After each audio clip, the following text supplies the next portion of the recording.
All my dear masters for you మీకోసం ఛానల్కు స్వాగతం సుస్వాగతం. ముందుగా మన గురువు గారైన శ్రీ బ్రహ్మర్షి పితామహ పత్రిజీ గారికి, మన గురుమాతకు నా ఆత్మ ప్రణామాలు. మాస్టర్లందరికీ ఆత్మ ప్రణామాలు. ఓకే సార్ బుద్ధుడు అందించిన అసలైన నేను గురించి మీ యొక్క మాటల్లో సార్. నేను అనే పదార్థం ఎక్కడ లేదు అని వాక్కు ఇచ్చాడు. అది ఎవరికి అర్థం కాలేదు. అంటే పరిమితమైన నేను, సమాజం అనుకున్న నేను ఫలానా తండ్రికి కొడుకునే నేను అనుకుంటున్న నేను, ఫలానా కొడుకుకి తండ్రిని అనుకుంటున్న నేను, అలాంటి నేను ఎక్కడా లేవు. అదంతా హొళక్కి. అసలు నేను అంటే పరిపూర్ణమైన నేను, సర్వాత్మనమైన నేను అని చెప్పేసి ఇవన్నీ ఉన్నాయి. కానీ ఆత్మ అనే పదము ఎప్పుడూ ఉపయోగించలేదు. ఉపయోగించిన అది తన ఈ యొక్క జీవితానికి ఉపయోగించాడు, కానీ శరీరంకి విభిన్నమైన ఆత్మపరంగా దాన్ని ఎప్పుడూ ఉపయోగించలేదు. మై డియర్ ఫ్రెండ్స్, గౌతమ బుద్ధుడు మొట్టమొదటి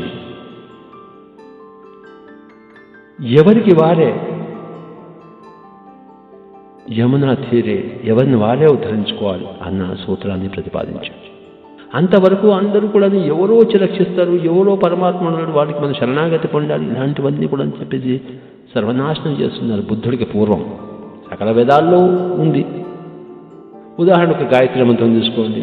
ఆ సూర్యుడిని మరి ఆ సవితుని ప్రార్థిస్తే ఆయన మనకి బుద్ధుని ప్రచోదనం చేస్తాడని చెప్పేసి అలాంటివన్నీ కూడా తీసి గట్టున పడేశాడు గౌతమ బుద్ధుడు.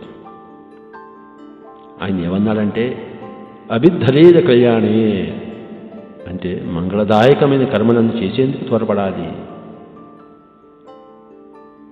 ఏదోలా జీవితం గడపడం కాదు, ఎలా జీవితం గడపాలో అలా గడపడాలి. అభివృద్ధిని సాధించాలి. మరి జీవితంలో అభివృద్ధిని, ధనాభివృద్ధిని కాదు, మంగళదాయకమైన కర్మలను చేసేందుకు త్వరపడాలి. అభిద్ధరేద కళ్యాణే. నిర్వాణమే పరమసుఖం అన్నాడు ఆయన.